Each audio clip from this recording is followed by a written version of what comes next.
ஒரு கிளானில் அதிகபட்சமாக 80 மெம்பர்ஸ் இருக்கும். இந்த எல்லா மெம்பர்ஸுமே குயினுக்கு அடிபணிஞ்சு மரியாதை செலுத்தணும். குயின் குட்டி போட்டுச்சுன்னா அந்த குட்டிகளில் பெண் குட்டி இருந்துச்சுன்னா அதுதான் அடுத்த வாரிசு.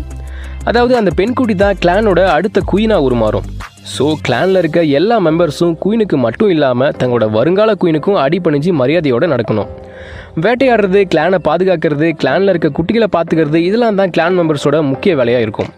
கிளான் மெம்பர்ஸ் ஒரு விலங்கை வேட்டையாடிச்சுன்னா குயினோட பிரின்சஸும் தான் ஃபஸ்ட்டு சாப்பிடணும். அதுக்கப்புறம் தான் மற்ற மெம்பர் சாப்பிடணும். இப்படி எந்த ஒரு விஷயமா இருந்தாலும் குயினோட பிரின்சஸுக்கும் தான் முதல் மரியாதை கிடைக்கணும். ஒரு கிளானில் இருக்க ஃபீமேல் ஹைனாஸ் குட்டி போட்டுச்சுன்னா அதில் இருக்க பெண் குட்டிங்க எப்போவுமே தான் பிறந்த கிளானில் தான் இருக்கும்.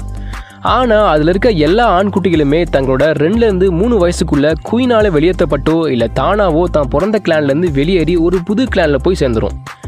ஆனால் ஒரு புது கிளானில் சேர்றது அவ்வளோ ஈஸி கிடையாது. புது கிளான் குயினோட